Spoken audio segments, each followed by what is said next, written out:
Testing, testing, 1, 2, mic check.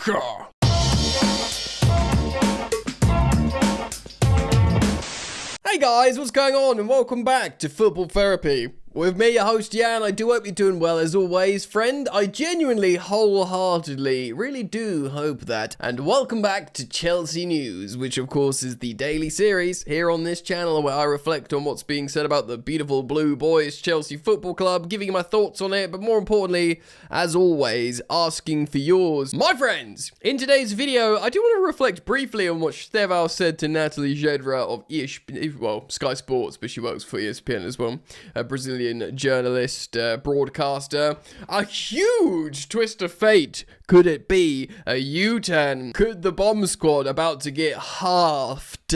Interesting there. And apologies, early doors. I am gonna dip us all together into the mucky filth of the trenches. Yeah, I'm going to reflect on what can only be described as rumors. Yeah, rumors, dirty gossip and rumors. Yeah, I don't like to do it generally. It is the international break, so we're going to dip our toe in. Oh, that's hot or cold. And regarding Mikhailo Mudryk, look, there's some...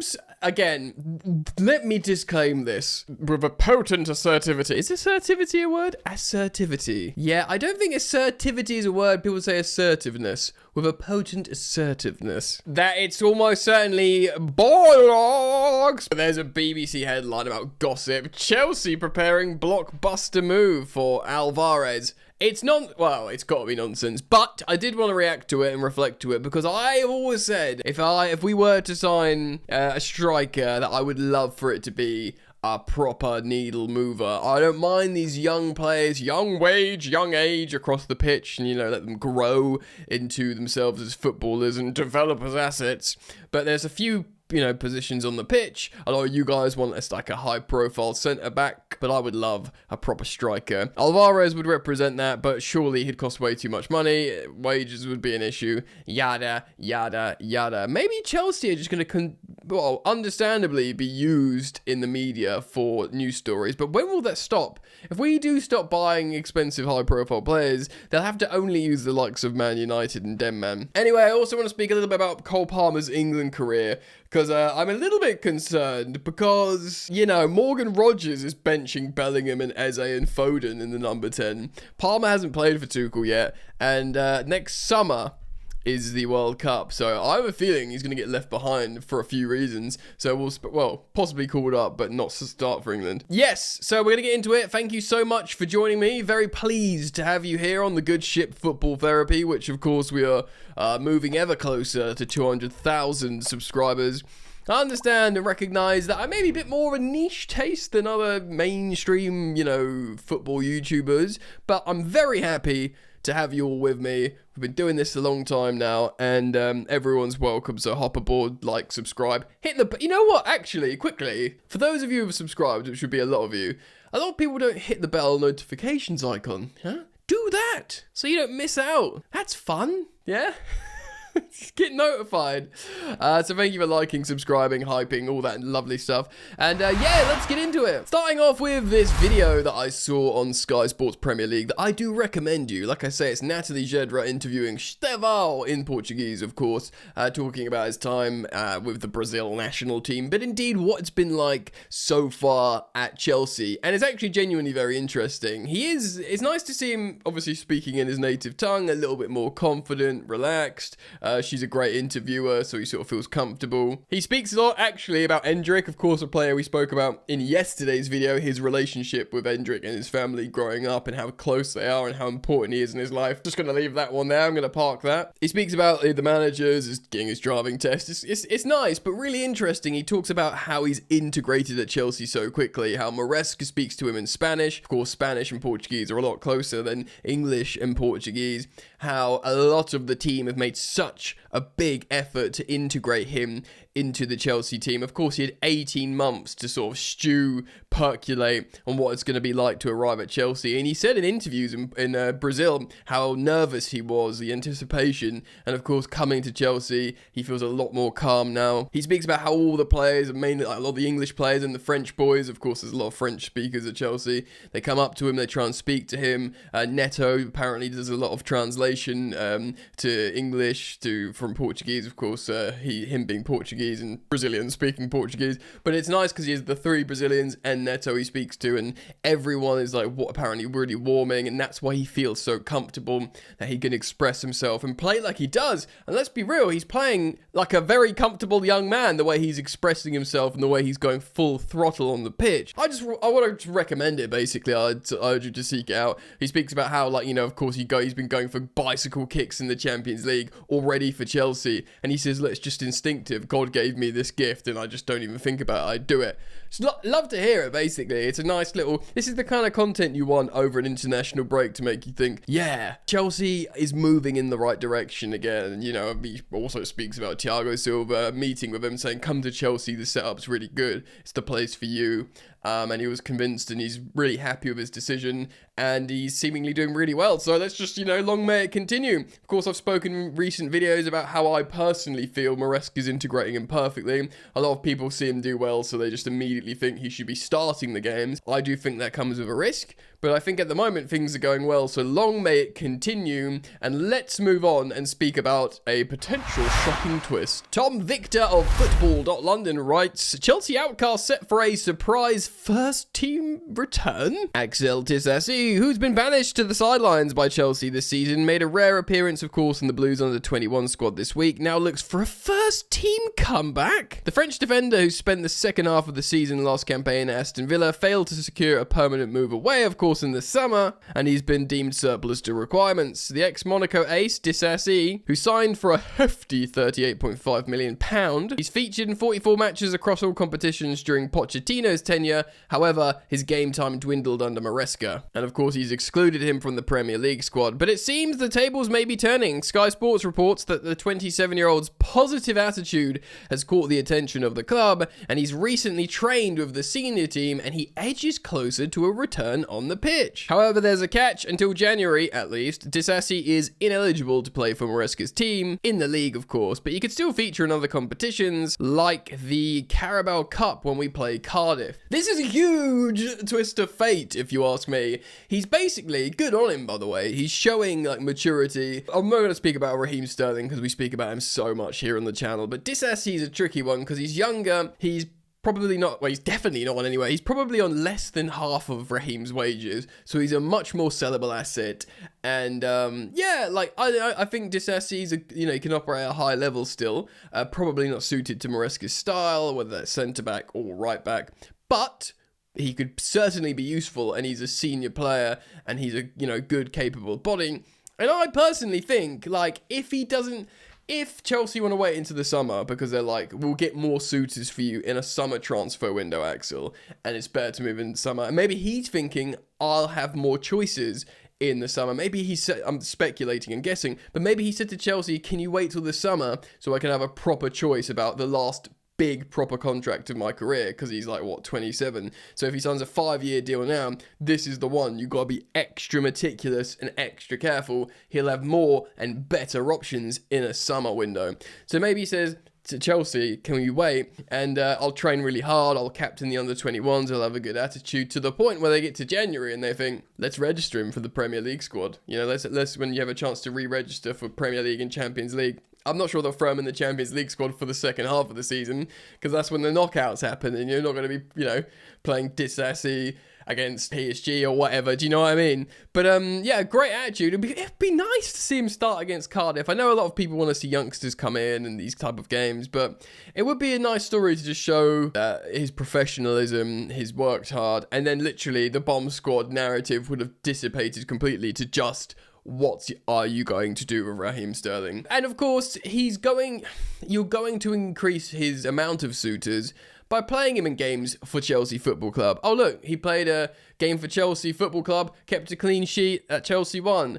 That's the kind of player we want here at, you know, say Rennes, or maybe Lyon, or something like, or I don't know, Borussia Dortmund maybe, or something like that. Do you know what I mean? Like good landing spots. Could be a good thing, good shop window. Let's move on and talk about some different stuff now. Tribuna.com writes, Mykhailo Mudryk unlikely to serve full ban, could be loaned to Strasbourg. Interesting. Now, we've spoken about this at length, Mykhailo Mudryk. To serve a full ban, we will assume is a 4 years. Now, I've done a recent video on this speculating, you know, going over the ground that we know of the situation with Mudryk, saying, all right, because he's got the same lawyers as Paul Pogba had in the same scenario, Pogba got a 4-year ban reduced to 18 months. So if maybe you speculate through the same parameters, Mudryk gets the same thing, 18 months, which means he's already kind of done a year, and by the end of the season, it's almost like he'd be ready to start next season, if that's the case. Now I saw this on social media. People are like, there's like a big retweeted X account, well, a big X post that's been retweeted by not necessarily a big account. Someone just saying, oh yeah, I've heard that Chelsea's still backing Mudryk, and they're not going to get rid of him, and he's not going to serve that long of a ban, and he's going to go to Strasbourg. Now, what I like to do here on the channel is I sniff around the news headlines. This isn't much of that video today, and I basically have a few go-tos, yeah. I go anything from The Athletic, because it's so well vetted, you know, with Liam Toomey, Simon Johnson, and other people. There's a new journalist, Keris something there now, as well. As much as, like, you know, Matt Law might be divisive on social media, he gets good information from Chelsea on the Telegraph. There's a few places that, you know, or Fabrizio Romano. Certainly Chelsea often briefed certain journalists as well, and that would be Matt Law, The Athletic, and others, and Romano.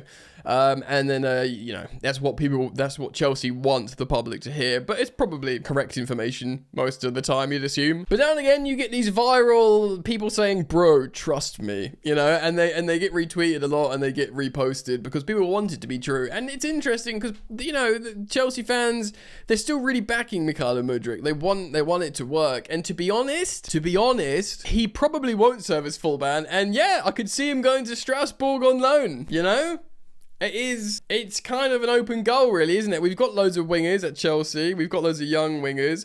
The ownership in Blue Coast spent a lot of money on him. They own Strasbourg. They could just be like, right, this is an obvious solution. Liam Rosenior as a coach would probably be a really good guy for Mykhailo Mudryk. Mudryk, of course, speaks English, so you can speak directly to him, Liam Rosenior. I know he gets translated. His team talks to French by a translator out in Strasbourg, and I know a lot of the French lads speak English, but not all of them. And Mudryk, you know, can have a 1-to-1, and I think he'd probably do quite well to be playing for Liam Rosenior. And Strasbourg, you know, this is like a team that's doing well. I haven't actually checked where they are in the league. They were like top of the league at one point, or same points as PSG, but they naturally fell off a little bit. Let's just check the league table. Okay, so they have dropped off now. They are in 4th place, so they are 5 points off top, which is PSG. Only Lens and Marseille ahead of them, both on 25, 3 points. So actually, they're 3 points off second, Strasbourg, you know.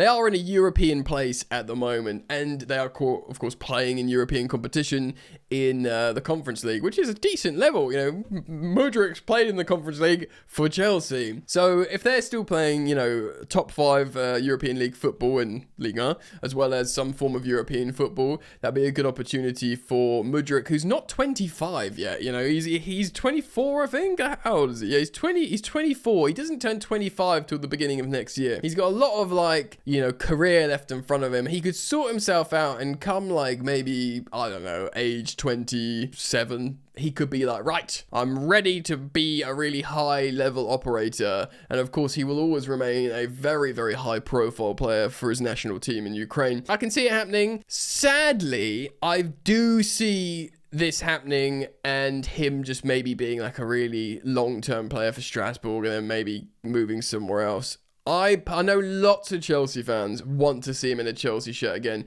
He's had moments. He had that one. I know he scored like transition goals. He's had that one like goal when he takes the ball off Conor Gallagher and like dribbles around people and, you know, puts it in the corner and you go, ruddy heck. It was a proper Eden Hazard moment. And of course, you know, before Palmer took it off him, he had the number 10 on his back, dribbling around players, slotting it in the corner. We know him as a devastatingly fast runner on the left flank. A really potential, useful, like, you know, high effective player. Just that he's got really effective potential, if you know what I mean. My English is failing me, but I have a feeling that because of Chelsea now looking at someone like Garnacho, he's like 4 years younger, sort of similar player, you know, Gittins, Kender's coming, we got Neto and Estevao on the right, and I have a feeling that Chelsea will just try and look at, or Blue Co at large, try and look after Mudryk, send him to Strasbourg, get him playing lots of football, you know, start playing well for his country again, and maybe he can become like a Strasbourg legend that, you know, they spent a lot of money on, or maybe he gets sold on. I'm absolutely not opposed to him making it at Chelsea and being an important player, but at the moment, I'm struggling to see it. He'll have believers, but I'm not necessarily one of them at the moment, but I'm of course open to my mind being changed on it. I just think it's going to be a very, very difficult task for him. Unless, of course, it goes absolutely tits up, say, in the next 12 months for Maresca, a new manager comes in and they want to play in a real way that's super transitional and they think Mudryk's just too good to not use in their system.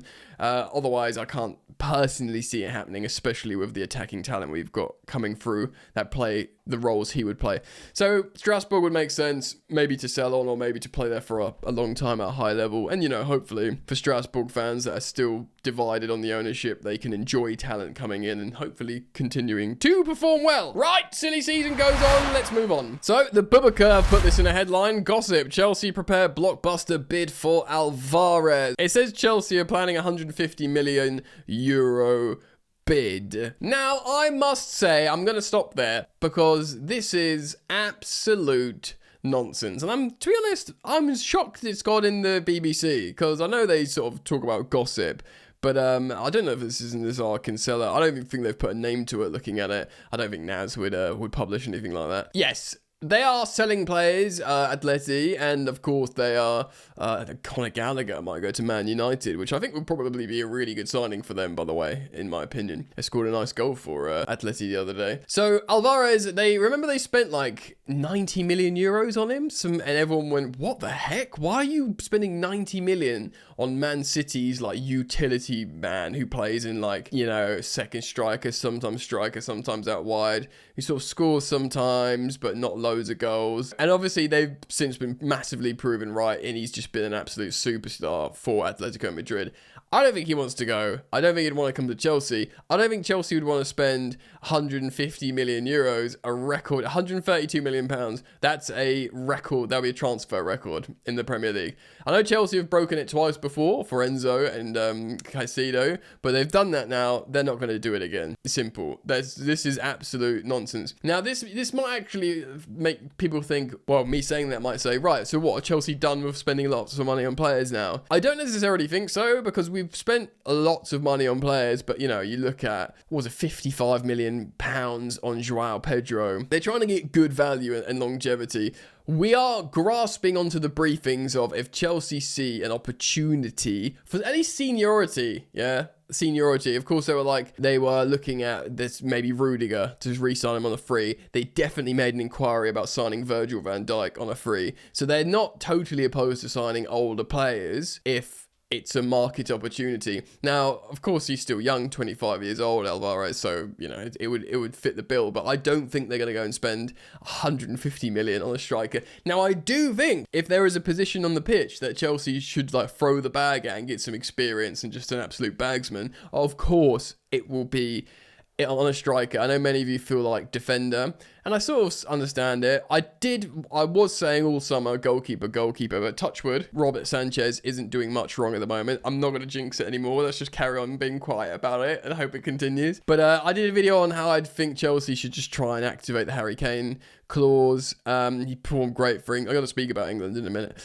He performed great for England again, and, you know, scoring so many goals and playing in all these different positions. I think it'd be perfect, but I'm not sure that's going to happen. And of course, we know that under this ownership, and indeed under this sporting director's project, they went deep into the night in negotiations with Victor Osimhen, who wouldn't have cost that much money. I think it would have, well, he would have cost like 60, 70 million, but it would, the wages was an issue there. And I forget, Alvarez would ask for loads of wages, surely, especially the way he's performing. So nonsense. Anyway, let's move on and speak about Cole Palmer. Yeah, so I am a little bit worried about Cole Palmer. Now, of course, when Tuchel was appointed England manager, he was asked a lot about Cole Palmer because at the time Cole was doing incredibly well, and he was like you know, he was quite bright about it. He obviously never managed him at Chelsea. Palmer joined much later.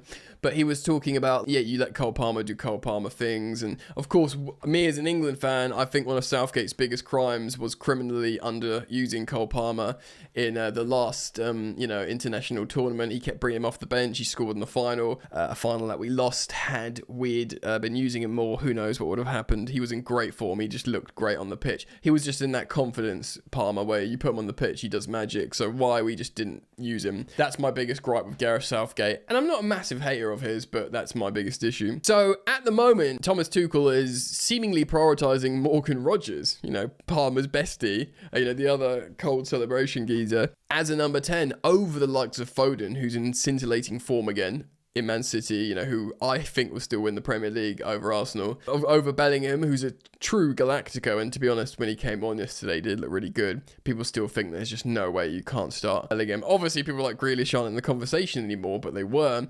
Eze's really good, bro. Eze's a really good, number 10. I know he plays out left sometimes for England and Arsenal, but these are the kind of players that Morgan Rogers is benching, and Cole Palmer's not even featured, I don't think, for Tuchel yet, because he's been injured. It's in months, and why I'm concerned is this. Thomas Tuchel, and this is a good thing, is here for a good time and not a long time. That's why he's calling up, Jordan Henderson all the friggin' time and Dan Burn, and he's just got his favourites and his, ideas. He's not thinking, I've got to, bed in Adam Wharton or these players, and I've got, politically appease the crowd and long-term, make the earth fertile for these young players to grow. He's like, nah, I'm here to win the World Cup, and I think starting Morgan Rogers at the moment is the best way I can bed in a team and just not screw with it. I think the way he's operating, Tuchel, and the way things are going, I think Palmer is going to, struggle to get called up, which is an insane thing to say, let alone start. Do you know what I mean?